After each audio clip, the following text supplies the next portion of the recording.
খেলা চলছে বিশ্বজুড়ে। ফুটবল, ক্রিকেট ছাড়াও খেলার রয়েছে এক দীর্ঘ ফর্দ। শুধু ফলাফল নয়, গত, আজ এবং আগামীর খেলাকে প্রেস বক্স থেকে আমরা দেখতে চাই ভিন্ন চোখে। সেই দেখাটাই দেখতে পাবেন এখন মাঠে। দর্শক, আজকের এখন মাঠের আয়োজনে সবাইকে স্বাগত। সঙ্গে রয়েছে আমি আরিফুল ইসলাম সাহাব। আজকে আলোচনার বিষয়বস্তু ফ্র্যাঞ্চাইজ ক্রিকেট ও বিপিএল। ফ্র্যাঞ্চাইজ ক্রিকেট অর্থাৎ বিদেশি যে ফ্র্যাঞ্চাইজ ক্রিকেট লিগগুলো রয়েছে, সেখানে বাংলাদেশের ক্রিকেটাররা কিন্তু মাতিয়ে বেড়াচ্ছেন এবং সেই জায়গায় অবশ্যই অন্যতম মুস্তাফিজুর রহমান এবং রিশাদ হোসেন। একই সঙ্গে তাসকিন আহমেদরাও কিন্তু IL-T20 খেলছেন, মুস্তাফিজ খেলছেন, বিগ ব্যাশে লিগটা মাতাচ্ছেন রিশাদ হোসেন। এছাড়াও রয়েছেন সাকিব আল হাসান, IL-T20 খেলছেন তিনিও। মুস্তাফিজুর রহমান টুর্নামেন্টে দারুণ খেলছেন এবং তার পরিসংখ্যান দারুণ এখন পর্যন্ত। অন্তত তিনি যেই 7 ম্যাচ খেলেছেন, সেই 7 ম্যাচে তার যদি পরিসংখ্যানের কথা বলি, তাহলে 14টি উইকেট কিন্তু তিনি লাভ করেছেন এবং এখন পর্যন্ত টুর্নামেন্টের টপ উইকেট শিকারীর তালিকায় রয়েছেন 2 নম্বরে। আমরা ম্যাচ বাই ম্যাচ তার পরিসংখ্যান একটু দেখে নিতে চাই। 7 ম্যাচ 14 উইকেট, 7টা ইনিংস তিনি খেলেছেন এবং বল করেছেন 149টি, ওভার করেছেন 14.5 ওভার, রান দিয়েছেন 206। স্ট্রাইক রেটটা যদি বলি তাহলে 10.64 এবং ইকোনমি রেটটাও T20-র ক্ষেত্রে যদি আমরা বলি তাহলে বেশ দারুণই বলতে হবে, 8.29 এবং বোলিং গড় 14.71, অর্থাৎ প্রতি 14 রান পর পর তিনি কিন্তু একটি করে উইকেট লাভ করেছেন। সেরা বোলিং 34 রানে 3 উইকেট, সব মিলিয়ে উইকেট পেয়েছেন তিনি 14টি এবং এখন পর্যন্ত হয়তো পরিসংখ্যানে ঠিক বোঝা যাবে না, তবে ম্যাচ জয়ের ক্ষেত্রে কিন্তু দারুণ ইম্প্যাক্ট রেখেছেন এবং দলকে এখন পর্যন্ত যেই এলিমিনেটর রাউন্ড, সেই রাউন্ডের দৌড়ে কিন্তু তাকে এখন পর্যন্ত রেখেছেন। এরপরে যদি রিশাদ হোসেনের কথা বলি, বিগ ব্যাশে প্রথমবারের মতো খেলতে গিয়েছেন এবং মোহাম্মদ আশরাফুলের পরে বাংলাদেশের প্রথম কোনো ক্রিকেটার যিনি বিগ ব্যাশে খেলতে যাচ্ছেন। সাকিব আল হাসানকেও মাঝখানে আমরা দেখেছি, তবে রিশাদ হোসেন তার যেই ইনক্লুশনটা, বাংলাদেশ জাতীয় দলে দীর্ঘদিন ধরে তিনি আসলে সেভাবে সুযোগ পাননি। পরবর্তীতে সুযোগ পাওয়ার পরে কিন্তু তিনি বিগ ব্যাশে যখন চলে এসেছেন, তাকে আমরা এখন পর্যন্ত 3 ম্যাচ খেলতে দেখেছি বিগ ব্যাশে এবং সেই 3 ম্যাচে তিনি এখন পর্যন্ত 3টি উইকেট লাভ করেছেন। প্রথম ম্যাচে উইকেট শূন্য ছিলেন, কিন্তু পরবর্তী ম্যাচে 3 ওভারে 33 রান দিয়ে 2 উইকেট লাভ করেছেন, সেটাই তার এখন পর্যন্ত সেরা বোলিং। আর শেষ ম্যাচে 4 ওভারে 21 রান দিয়ে তিনি 1টি উইকেট লাভ করেছেন। মুস্তাফিজুর রহমান এবং রিশাদ হোসেনদেরকে নিয়ে বেশ অবশ্যই আলোচনার বিষয়বস্তু রয়েছে। তারা কেমন করছেন, কিভাবে তারা আসলে এই আসরটা শেষ করতে চাইবেন, সেই বিষয়গুলো ডেফিনেটলি আপনাদের সাথে আলোচনা হবে। তবে তার আগে একটা বিরতিতে যেতে চাই, বিরতির পরে আবারও ফিরবো। তবে এই মুহূর্তে দেখছেন এখন মাঠে, আর আজকে বলছিলাম মুস্তাফিজুর রহমান এবং রিশাদ হোসেনকে নিয়ে আলোচনা করব। সেই আলোচনার জন্য আমাদের মাঝে হাজির হয়েছেন সিনিয়র ক্রীড়া সাংবাদিক ফয়সাল তিতুমী। স্বাগত আপনাকে এখন মাঠের আয়োজনে। ধন্যবাদ। মুস্তাফিজ এবং রিশাদ হোসেনের কথা বলছিলাম। বিগ ব্যাশে রিশাদ হোসেন প্রথমবারের মতো খেলতে গিয়েছেন, এখন পর্যন্ত বলা যায় দারুণ করছেন এবং তাকে নিয়ে তার দলের অধিনায়ক যিনি নাথন এলিস, তিনি কিন্তু বলেছেন অনেকদিন আগে থেকেই রিশাদ হোসেনের ওপর তার চোখ ছিল এবং তার পরিপ্রেক্ষিতে কিন্তু তাকে নেওয়া হয়েছে এবং 3টা ম্যাচে 3টে উইকেট লাভ করেছেন। উইকেটের সংখ্যাটা হয়তো খুব বেশি নয়, তবে ইম্প্যাক্টফুল পারফরমেন্স। আপনার কাছে কি মনে হয়? একদমই তাই। আমরা হয়তো পরিসংখ্যান থেকে মনে হবে যাচ্ছে 3টা ম্যাচে 3টা উইকেট, কিন্তু সবচেয়ে বড় কথা হচ্ছে রিশাদ হোসেন ম্যাচ পাচ্ছে, 3টা ম্যাচে সে খেলছে, কন্টিনিউ করছে।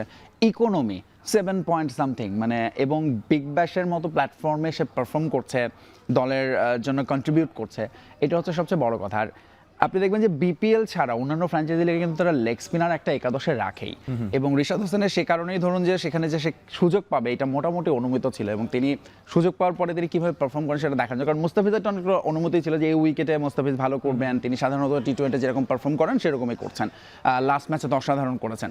বাট রিশাদ হোসেনের জন্য এটা আসলে খুবই বড় একটা বুস্ট আপ তার নিজের জন্য এবং আমার মনে হয় বাংলাদেশ দলের জন্য, কারণ সামনে T20 ওয়ার্ল্ড কাপ আছে এবং তার আগে রিশাদ হোসেনের জন্য এটা একটা দারুণ প্রস্তুতির মঞ্চ হয়ে যাচ্ছে। সাকিব আল হাসানরা, মাশরাফি বিন মুর্তজা কিংবা ব্যাটিংয়ের ক্ষেত্রে যদি মুশফিকুর রহিম বা মাহমুদুল্লাহদের কথা বলি, ইনফ্যাক্ট তামিম ইকবাল, তারা তাদের টোনটা সেট করেছেন, তাদেরকে দেখে অনেকেই অনুপ্রাণিত হচ্ছেন। তবে বাংলাদেশের লেগ স্পিনের যেই হাহাকারটা ছিল, সেই জায়গায় রিশাদ হোসেন এখন নতুনদের পথ দেখাচ্ছেন বলতেই হবে। অন্তত বিগ ব্যাশে তার যে পারফরমেন্স বা জাতীয় দলে, কিন্তু তার এই আসার যাত্রাটা কিন্তু আসলে খুব একটা সুখকর ছিল না। নতুনদের জন্য কি আসলে যাত্রাটা সুখকর হবে কিনা? রিশাদের যেটা বড় প্লাস পয়েন্ট, তার আগে আসলে আমাদের দলে বাংলাদেশে একটা লেগ স্পিনারের হাহাকার অনেক দিন ধরেই ছিল। সেটার জন্য অনেককে চেষ্টা করা হয়েছে। রিশাদ হোসেন বোধহয় বুঝতে পেরেছিলেন যে তাকে শুধুমাত্র একজন লেগ স্পিনার হলে হবে না, তাকে ব্যাট হাতেও কিছু না কিছু কন্ট্রিবিউট করতে হবে, এবং এটা খুব ইম্পর্টেন্ট। রিশাদ হোসেন সেভাবে নিজেকে প্রস্তুত করেছেন। আপনি দেখেন বাংলাদেশের হয়ে শুধু না, যে কোনো জায়গায় তিনি যখনই ব্যাট হাতে সুযোগ পান এটা কন্ট্রিবিউট করার চেষ্টা করেন। এবং একই সাথে রিশাদের কিছু যে দুর্বলতা ছিল, তিনি গুগলিতে খুব একটা পারদর্শী ছিলেন, সাধারণত স্টক বলের উপরে ডিপেন্ডেন্ট ছিলেন, বাট এখন কিন্তু তিনি তার ভেরিয়েশন নিয়ে কাজ করছেন। সো আপনি যখন এরকম একের মানে টানা খেলার মধ্যে থাকবেন এবং এরকম অপরচুনিটিগুলো পেতে থাকবেন, তখন আসলে আপনার ওই কনফিডেন্সটা হবে যে আচ্ছা আমি বোধহয় এখন একটু এক্সপেরিমেন্ট করতে পারি আমার বোলিং নিয়ে। এবং রিশাদ হোসেন এখন সেই জায়গাটায় আছেন। এইখানে আপনি ন্যাথান এলিসের কথা বলেছেন, একই সাথে হোবার্ট হ্যারিকেন্সের কোচিং স্টাফরা তাকে ওই সাপোর্টটা দিচ্ছে বলে মানে আমাদের বিশ্বাস, এবং একই সাথে এই সাপোর্টটা কন্টিনিউ হতে হবে যখন তিনি বাংলাদেশে ব্যাক করবেন। ধরুন লেটসে তিনি বিপিএলে যে দলটাতে আছেন, দেখা যাবে যে মানে তিনি বিপিএল খেলছেন না, কিন্তু থাকলে হয়তো তাকে সেভাবে সুযোগ দেওয়া হতো না। তার চেয়ে তিনি বিগ ব্যাশে আছেন, পারফর্ম করছেন, এবং সামনে যদি লেটসে ওয়ার্ল্ড কাপের পরে পিএসএল এ যদি তিনি সুযোগ পান, সব জায়গাতে আসলে তাকে ওই খেলানোটা জরুরি। এবং তার ওই ভেরিয়েশনগুলো নিয়ে তিনি যখন যত বেশি কাজ করতে পারবেন, ধরুন একটা সময় তখন তার গুগলি আরও বেশি তার উপর কনফিডেন্স দেখা যাবে, প্রতি ওভারে তিনি একটা বা দুটো করে গুগলি করছেন, যেটা ধরুন সাধারণত লেগ স্পিনারদের একটা বড় অস্ত্র, রং আর্ম। এবং সেই জায়গাটায় আমার মনে হয় রিশাদ হোসেনের এখনও অনেক কিছু কাজ করার বাকি আছে।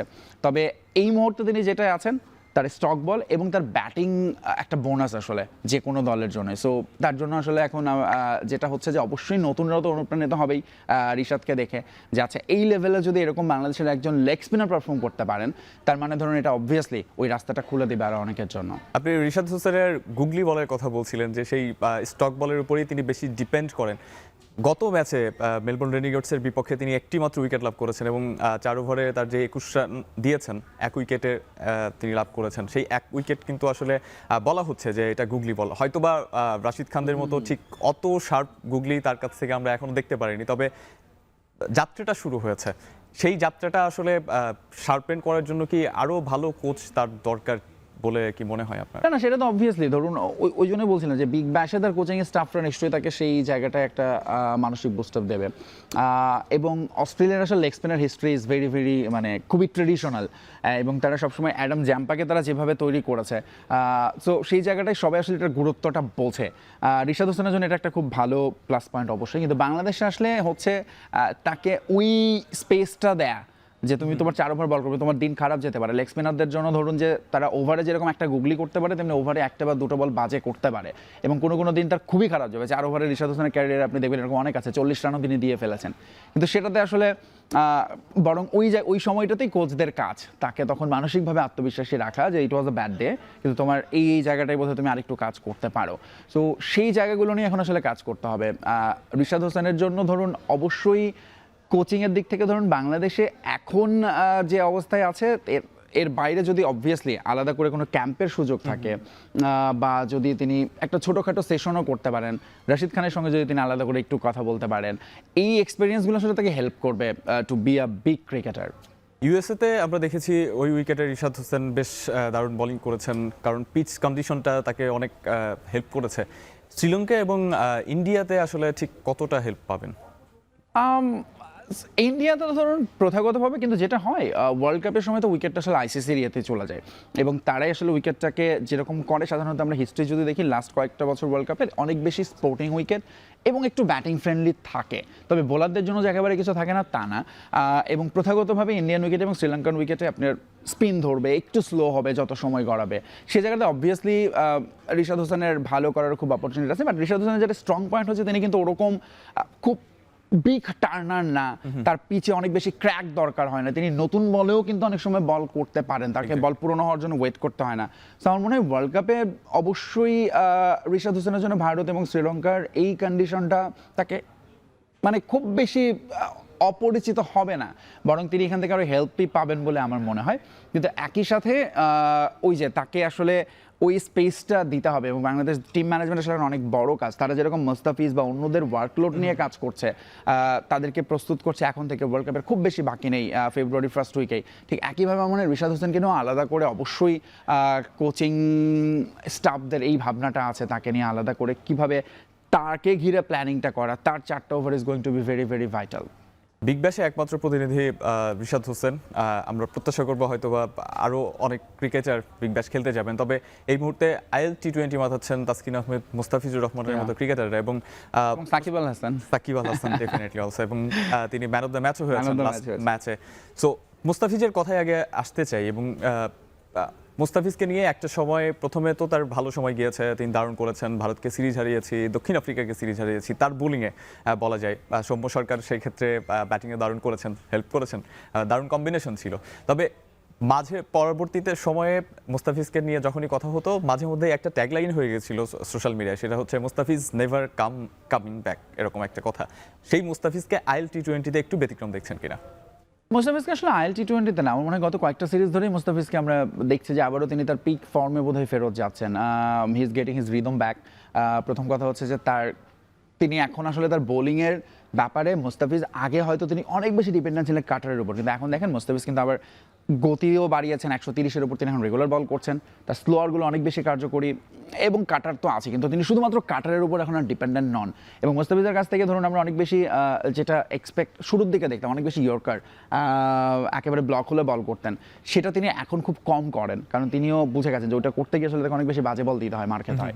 সো মুস্তাফিজ আমার মনে হয় তিনি নিজেকে আসলে ওই জায়গাটায় এখন শার্পেন করে নিয়ে গিয়েছেন, এবং সেটারই ফলাফল তিনি পাচ্ছেন আইএল টি-20তে।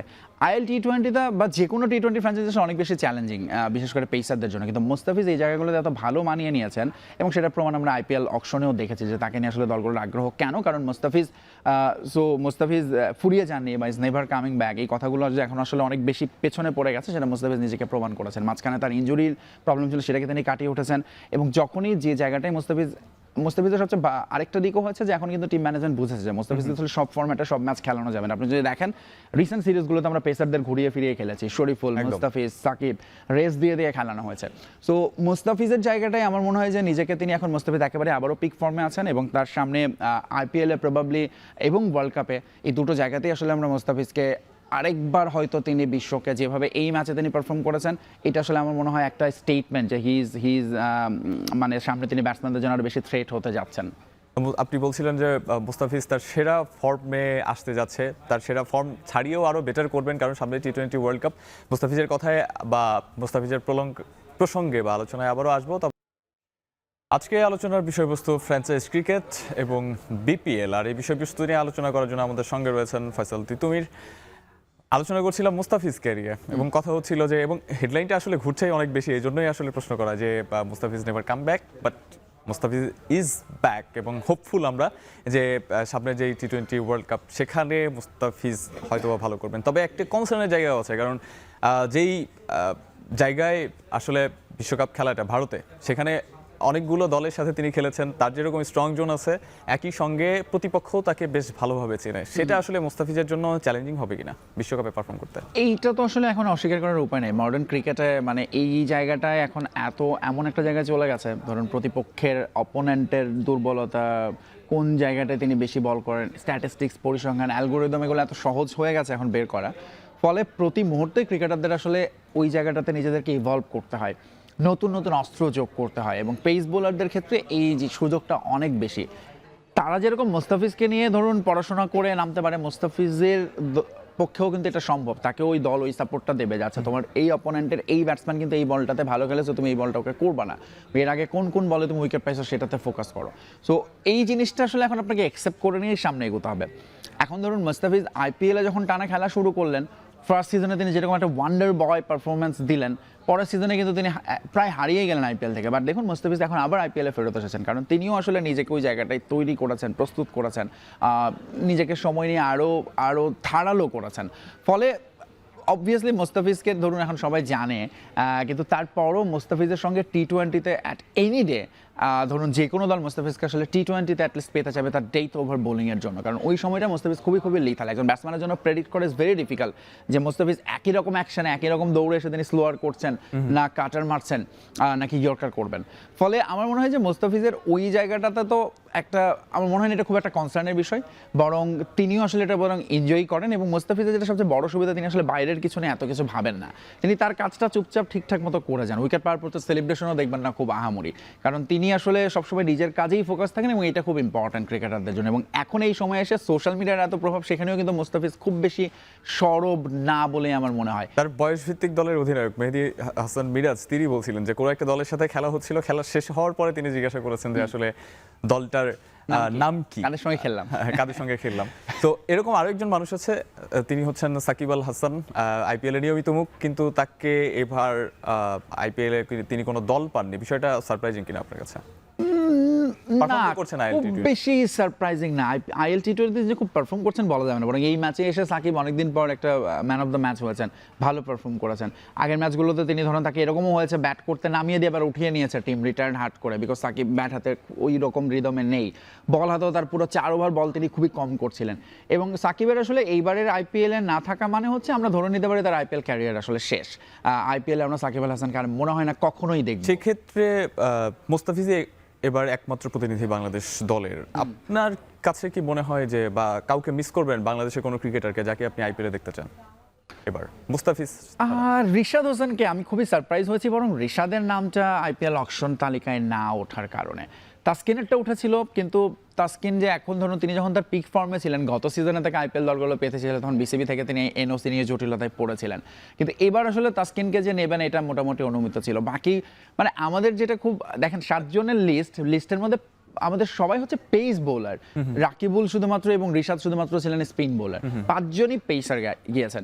এখন পেস বোলারদের গিয়ে আসলে ওই মুস্তাফিজ লেভেলের না হলে ওয়ার্ল্ড লেভেলের ধরুন পেস বোলার এখানে কারা তাদেরকে রিটেন করে, মিচেল স্টার্ক বা Pat Cummins. Taskin Ahmed world লেভেলের না এটা? তাসকিন আহমেদের পারফরমেন্স ধরুন এখন আমি বলবো যে অবশ্যই তিনি ওয়ার্ল্ড লেভেলের, কিন্তু অবভিয়াসলি তার পারফরমেন্সের একটা ওই কি বলে আপস অ্যান্ড ডাউনস আছে। এবং তাসকিনের আপনি যদি স্ট্যাটিস্টিক্স দেখেন টি-20-তে মাঝে মধ্যে তিনি আসলে খুব খরচে বোলিং করে ফেলেন এবং আইপিএলের দলগুলো এই ঝুঁকি আসলে নিতে চাইবে না। এবং তাসকিনের ইনজুরি প্রবণতা তো আছেই। বিদেশি ফ্র্যাঞ্চাইজি ক্রিকেটগুলোতে আমরা সবসময় দেখেছি যে বাংলাদেশ জাতীয় দলের ক্রিকেটাররা অবহেলিত। সেখানে সারপ্রাইজিং প্যাকেজ আইএল টি-20-তে এবার মুস্তাফিজের উপরে তার উইকেট সংখ্যা 8 ম্যাচে 15 উইকেট পেয়েছেন মোহাম্মদ সালাম খেইল।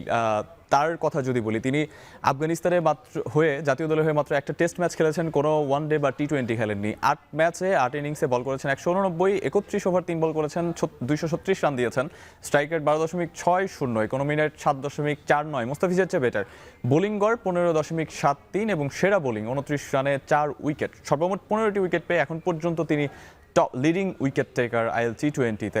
এই জায়গাগুলোতে আসলে আপনার কাছে কি মনে হয় বাংলাদেশের বড় বড় তারকা তারা বিদেশি ফ্র্যাঞ্চাইজি ক্রিকেটে সেভাবে ওই নজরটা পান না বা তাদেরকে সেভাবে টানে না ফ্র্যাঞ্চাইজিগুলো? আফগানিস্তানের অনেক প্লেয়ার সেই তুলনায় আমরা দেখছি যে খেলছে। যদি আপনি মুজিবুর রহমান নবী বা রাশিদ খানদের কথা বাদও দেন, সালাম খেইলের কথাটা এই জন্যই আনা যে তিনি যে আসলে সেভাবে পরিচিত নন। মানে পার্থক্যটা কোথায়, কেন নেওয়া হয়? একটা বড় পার্থক্য হচ্ছে ধরুন তারা যতটা না আফগানিস্তানের তার চেয়ে অনেক বেশি তারা আসলে ওয়ার্ল্ড ক্রিকেটার। ধরুন তাদের ক্যাম্প চলতে থাকে সারাক্ষণ, তারা পাকিস্তানের খেলছেন অথবা দুবাইতে খেলছেন অথবা ইন্ডিয়াতে এসে খেলছেন, ক্যাম্প করছেন।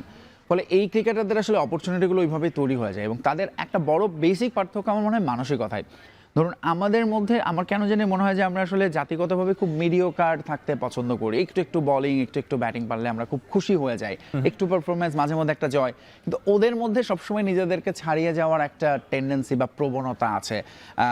বলা হয় না যে এই যুদ্ধের সঙ্গে হয়তো বা তারা বেড়ে ওঠে, এই কারণে তাদের মানসিকভাবে তারা অনেক শক্ত হয়ে ওঠেন। ফলে প্রতিনিয়ত তারাও জানেন যে তাদেরকে আসলে এই খেলা দিয়ে হচ্ছে তাদের উপর ধরুন জীবন মরণের ব্যাপার। এই খেলার কারণে তার লাইফস্টাইলটা চেঞ্জ হয়ে যাচ্ছে। ফলে এইটাকে আসলে তার ওইভাবেই নিতে হয়েছে যে আমি ধরুন এটা দিয়ে তারা কিন্তু অনেক বেশি স্পন্সর পাচ্ছেন না, অনেক বেশি টাকা পাচ্ছেন না, কিন্তু জীবন ধারণের জন্য যেটা দরকার তিনি জানেন যে তার সামনে নবীর বা রশিদ খানের মতো আদর্শ আছে, যে তিনি আসলে তাদেরকে ফলো করলে হয়তোবা তিনি তাদের মতো হতে পারবেন। এবং সেই চিন্তাটা থেকে আসলে তারা সবসময় নিজেদেরকে মানসিকভাবে অনেক বেশি শক্তিশালী করে রাখেন এবং নিজেদেরকে ছাড়িয়ে যাওয়ার একটা চেষ্টা তো থাকেই। আর সবচেয়ে বড় কথা হচ্ছে তাদের এই ন্যাশনাল টিমের বাইরে আসলে তাদের পারফরমেন্স করার অনেক জায়গা আছে। এই ফ্র্যাঞ্চাইজি লিগগুলোতে তারা আসলে খুব হট কেক, কারণ হচ্ছে তাদেরকে অ্যাভেলেবল পাওয়া যায় এবং তাদের মধ্যে এক্স ফ্যাক্টর থাকে। ফলে ফ্র্যাঞ্চাইজিগুলো আগ্রহী থাকে তাদেরকে নিয়ে খেলা। আপনি নবী রাশিদ খানদের কথা বলছিলেন, সেই পথ প্রদর্শক বা আমরা যদি বলি যে উত্তরসূচি পূর্বসূরি বিভিন্ন ধরনের কথা থাকে, তো সেই জায়গায় তো আমাদের মুস্তাফিজুর রহমান, সাকিব আল হাসান তারা রয়েছেন। আমাদের ছেলেরা কেন বেড়ে উঠছে না? এটা তো আসলে প্রভাগ আমাদের খুব এখন আমরা সেই রুটে ফেরত যেতে খুব বেসিক কথাবার্তা স্ট্রাকচার কাঠামোর জন্য, কারণ না হলে আমাদের আন্ডার-19 চ্যাম্পিয়ন হয়ে দলটা ধরুন ওই দলের ক্যাপ্টেন আকবর আলী, বলা হলো আকবর দি গ্রেট, তার এখনও ন্যাশনাল টিমে অভিষেক হয়নি, কারণ তাকে আসলে আমরা ওই প্ল্যাটফর্ম বা তাকে আমরা তৈরি করতে পেরেছি। এবং শুধু আকবর আলী না, ধরুন অবভিয়াসলি ওই টিমের অনেকে আছে এখন পারফর্ম করছে, কিন্তু তারা অনেক ক্রিকেটার হারিয়ে গেছে। একইভাবে আমাদের আন্ডার-19 পরপর দুবারের এশিয়া কাপের চ্যাম্পিয়ন দল, সেই দলের অনেক ক্রিকেটাররা আসলে এখন কোথায় আমরা জানি না। ফলে ওইটা হচ্ছে একদম বেসিক স্ট্রাকচার, কারণ আমাদের যতদিন না ধরুন আমরা অনেক বেশি, আমি সবসময় মনে করি যে আপনি ক্রিকেটারদের যত বেশি লাল বলের ক্রিকেট খেলাবেন তত তারা বেশি আসলে প্রস্তুত হতে পারবে বড় মঞ্চের জন্য। এবং আমাদের এই অপরচুনিটিটা খুবই কম। আমাদের লাল বলের ক্রিকেট কয়টা হয়, একটা এনসিএল আর বিসিএল একটা কোনো রকমে হয় আর কি। এবং এই সমস্ত খেলা যত বেশি হবে, আপনি দেখেন ভারতের একটা ক্রিকেটার, এক্সাম্পলটা আমার সবসময় দিতে হয়, তারা একই সাথে যেরকম রঞ্জি ট্রফি খেলছে, বিজয় হাজারে ট্রফি খেলছে, সৈয়দ মুস্তাক আলী ট্রফি খেলছে, ঘরোয়া ধরনের রাজ্য দলের হয়ে খেলছে, এ টিমে খেলছে, আন্ডার-8 টিমে খেলছে, ফলে প্রচুর খেলার মধ্যে থাকতে হয়। আমাদের এখন এসে বাংলাদেশ ক্রিকেট বোর্ড মনে করছে যে তাদের ক্রিকেটারদের এখন স্কিল বাড়ানোর জন্য বাইরে নিয়ে যাওয়া উচিত, ইংল্যান্ড অস্ট্রেলিয়ায় খেলানো উচিত, কিন্তু এইটা আসলে বহু আগে থেকে হওয়া উচিত ছিল, যেটা আমাদের হয় না। আমাদের সাবেক ক্রিকেটাররা প্রায় সময় বলে থাকেন যে বাংলাদেশ ক্রিকেট এগিয়ে আছে, তবে অন্যরা আমাদের থেকে আরো 10 থেকে 20 বছর বেশি এগিয়ে। ফ্র্যাঞ্চাইজ ক্রিকেট ও বিপিএল নিয়ে আলোচনা করছিলাম। ফ্র্যাঞ্চাইজ ক্রিকেটের কথা যখনই বলা হয় তখনই কোনো না কোনোভাবে বিপিএল এর নামটা চলে আসবে, আর বিপিএল এর নাম যখন চলে আসে তখন নানা ধরনের বিতর্ক, নানা ধরনের অসামঞ্জস্য এই ব্যাপারগুলো আসে। এবং এবারের বিপিএল নিয়েও আমরা শুরু থেকেই টাইমিং নিয়ে, কিংবা কবে থেকে বিপিএল শুরু হবে, নিলাম কবে হবে, দলগুলো কয়টা দল খেলবে, কয়টা দল খেলবে না, এইসব নানা ধরনের আমরা বিতর্ক দেখেছি। একবার এক এক ধরনের মতামত দিয়েছে বিসিবি, এক এক সিদ্ধান্ত নিয়েছে। তবে শেষমেশ বিপিএলটা শুরু হচ্ছে এবং সেটা সিলেটেই শুরু হচ্ছে, আর দলগুলো অনুশীলনে নেমে গেছে। তবে একটা দল ব্যতিক্রম, সেটা হচ্ছে চট্টগ্রাম রয়্যালস। এখন পর্যন্ত তাদের আসলে তারা কোন পরিকল্পনায় এগোচ্ছে, কয়েকদিন আগে ইনফ্যাক্ট গতকালই জাস্টিন ক্যাম্প, তিনি হচ্ছে দক্ষিণ আফ্রিকান সাবেক ক্রিকেটার, তিনি কোচ হিসেবে জয়েন করেছেন, যেটা দলের অন্য যারা কোচ রয়েছেন, মমিনুল হক বলেন, তুষার ইমরান বলেন, বা অন্যান্য যারা, খুব ভালো আসলে ধারণা নেই যে তিনি ঠিক কোন দায়িত্বে আসছেন। এটা কি আসলে বিপিএল এ থাকবেই, বা বিপিএল এর চিত্রটাই কি এমন যে কোনো না কোনো দলে এই ধরনের সমস্যাগুলো হবেই? হ্যাঁ, মনে তো হচ্ছে তাই, কারণ 12 বছর হলো, 12 বছরে যখন ঠিক হয় নাই, মানে মনে হয় না আর আগামী 12 বছরে এটা সহসাই ঠিক হবে।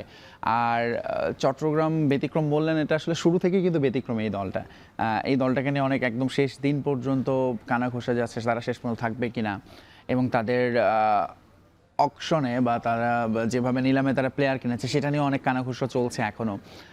এবং এটা খুবই ইন্টারেস্টিং যে আপনি ধরেন তার অনেকদিন সময় তো পেয়েছে, মনে হচ্ছিল আচ্ছা এখন তো তাহলে তারা রেডি, নিশ্চয়ই বিসিবি এবার যেভাবে বিসিবি বলেছে যে হ্যাঁ তারা সমস্ত কিছু ইন্টিগ্রিটি ঠিক রেখে করতে চায়, তার মানে অবভিয়াসলি ইন্টিগ্রিটি ঠিক রেখেই তারা চট্টগ্রামকে এখন পর্যন্ত রেখেছে।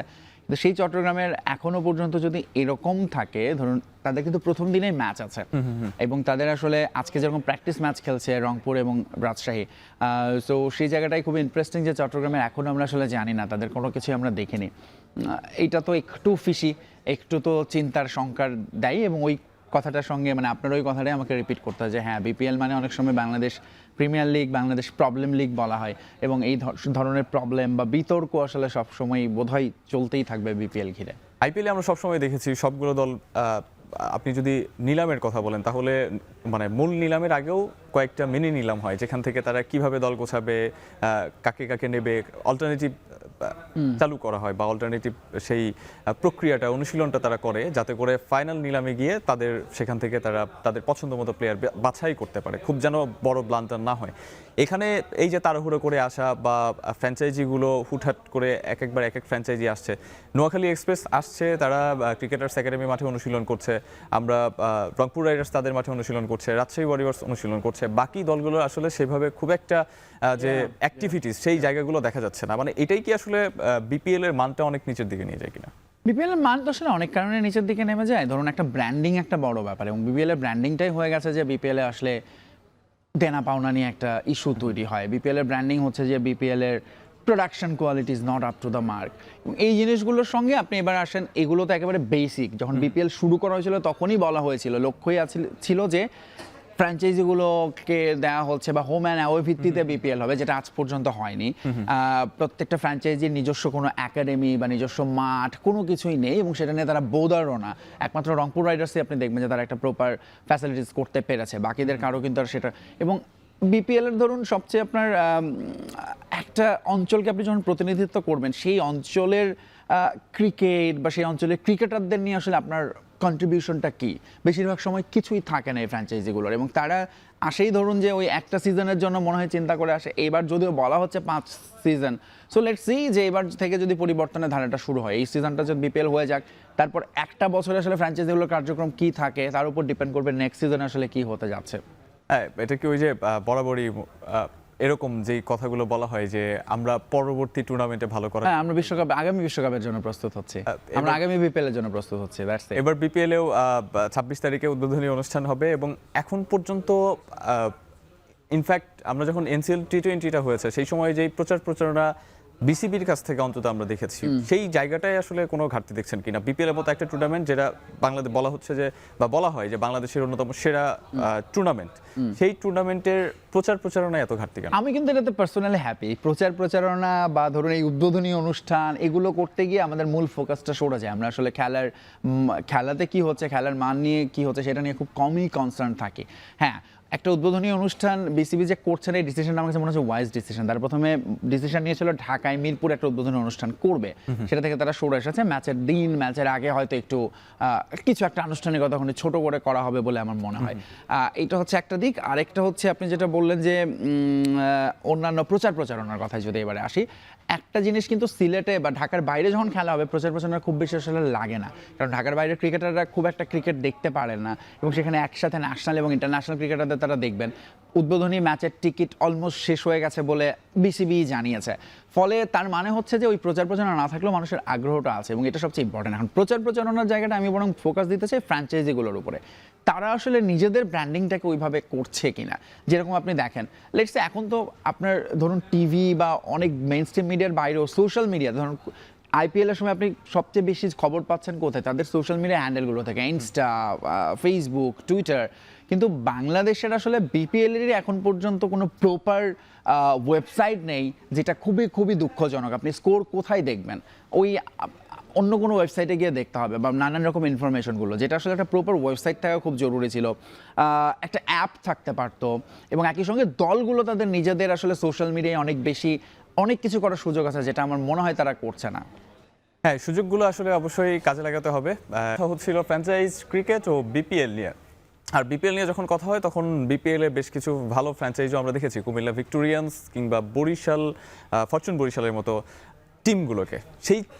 এই বিপিএল এ দলগুলোর লেনদেন, টাকা পয়সা, ক্রিকেটারদের পারিশ্রমিক সেটা বকেয়া থাকা, বা বিদেশি ক্রিকেটাররাও এগুলো নিয়ে অভিযোগ তুলেছেন। তবে এই দলগুলোর ক্ষেত্রে রংপুর রাইডার্স সহ ফরচুন বরিশাল এবং কুমিল্লা ভিক্টোরিয়ান্সের ক্ষেত্রে এই ধরনের কোনো অভিযোগ কখনো শোনা যায়নি। আমরা কেন এই ধরনের দলগুলোকে ধরে রাখতে পারি না বিপিএল এ? এইটা তো খুবই অবভিয়াস। আমাদের ধরুন এইবারের বিপিএলটা হচ্ছে খুব একটা স্পেশাল সিচুয়েশনের মধ্যে দিয়ে নতুন বাংলাদেশের কথা বলা হচ্ছে। অনেক কিছু চেঞ্জ ঘটে গেছে পলিটিক্যালি, এবং সেটার একটা প্রভাব আসলে সবখানে পড়েছে না, শুধুমাত্র খেলাতে না। আমার মনে হয় যে পলিটিক্সেই না, অর্থনীতি, রাজনীতি, খেলাধুলা, গণমাধ্যম সবখানেই পড়েছে, এবং তার প্রভাব অবধারিতভাবে বিপিএলও এসেছে। ফলে আসলে অনেক কিছু সংযোজন বিয়োজনের মধ্য দিয়ে আমাদের যেতে হয়েছে। অবশ্যই কুমিল্লার মতো একটা ফ্র্যাঞ্চাইজি যারা আসলে নিজেদেরকে একটা ওই যে আমরা যে ব্র্যান্ডিংয়ের কথা বলছি, ওই ব্র্যান্ডটা তারা দাঁড় করাতে পেরেছিল। কিন্তু এই বিপিএল আসলে তাদের না থাকাটাই বরং খুবই অনুমেয় ছিল, যে আচ্ছা তারা বোধহয় থাকবে না। কিন্তু অন্য কেউ তো আসতে পারতো, কিন্তু সেভাবে বোধহয় ছিল না বা আসেনি। একই সাথে বরিশালও তাই। ফলে দেখা যাবে যে আবার আপনি আগামীবার আরো অনেক নতুন হয়তো আসবে। ফরচুন বরিশাল কিংবা কুমিল্লা ভিক্টোরিয়ান্সের জায়গাটা আসলে নোয়াখালী এক্সপ্রেস নিতে পারবে কিনা, কি মনে হয়? নোয়াখালী ফ্যানবেজের দিক খুবই নতুন, আসলে এত আর্লি এই কথাটা বলা একটু ডিফিকাল্ট হবে, এবং তারাও আসলে শুরু থেকে ওটাই বলে এসেছে, আমরা আসলে আসছি প্রথমবার, আমরা একটু নিজেদের গোছাতে চাই, দেখতে চাই কি হচ্ছে। খালেদ মাহমুদ সুজন বারবারই এই কথা বলেছেন তার ম্যানেজমেন্টের পক্ষ থেকে। বাট নোয়াখালীর করা উচিত, তাদের আসলে যে পরিমাণ এক্সপেকটেশন, যে পরিমাণ তাদের সোশ্যাল মিডিয়ায় ফ্যান ফলোয়ার, আমার মনে হয় এইটাকে যদি তারা ক্যাশ করতে পারে, এটাকে যদি তারা কাজে লাগাতে পারে, they could be the biggest franchise. Not ধরুন কলকাতার তো শিরোপা পেতে অনেক সময় লেগেছে, কিন্তু ওই যে শাহরুখ খান, সৌরভ গাঙ্গুলি, এইটা দিয়ে তারা যে ব্র্যান্ডিং করে যে জায়গাটায় চলে গিয়েছিল, নোয়াখালীর অনেকটা সিমিলার অপরচুনিটি কিন্তু আছে। কারণ নোয়াখালীর যে ঐক্য আমরা দেখি সোশ্যাল মিডিয়ায় অন্তত, এবং নোয়াখালী আমি সবসময় বলি এই ফ্র্যাঞ্চাইজি বিপিএলে আসার পেছনে একটা বড় অবদান আছে, কিন্তু এই সোশ্যাল মিডিয়ার একটা অবদান আছে। Exactly. ফলে সেটাকে আসলে তাদের কাজে লাগানো উচিত। আমার মনে হয় দর্শকদের জন্য হলেও নোয়াখালীর আসলে অনেক কিছু করার সুযোগ আছে। দর্শকদের জন্য আমাদের ক্রিকেটারদেরও অনেক কিছু করার আছে এবং নোয়াখালী এক্সপ্রেস সেই জায়গাগুলো পূরণ করবে। অন্তত ক্রিকেটাররা মাঠে পারফর্ম করবে, ফ্যান বেসটা বাড়বে, বিপিএল এর সেটা হাইপ একটু হলেও বাড়াবে এবং মুস্তাফিজ রিশাদদের মতো আমাদের জাতীয় দলের ক্রিকেটাররাও বাইরের ফ্র্যাঞ্চাইজি ক্রিকেটে আরও অনেক বেশি পারফর্ম করবেন, মাতাবেন, যাতে করে জুনিয়রদের সুযোগটা আসলে তৈরি হয়। দর্শক, আজকে এখন মাঠের আয়োজন থেকে এখনই বিদায় নিতে হচ্ছে। সবাই ভালো থাকবেন, সুস্থ থাকবেন, আর এখন টেলিভিশন ওয়েবসাইটে দেখতে ভিজিট করবেন www.এখন.tv, আর অবশ্যই ফেসবুকে দেখতে ভিজিট করবেন facebook.com/tv.এখন, আর ইউটিউবে দেখতে ভিজিট করবেন youtube.com/c/এখন tv।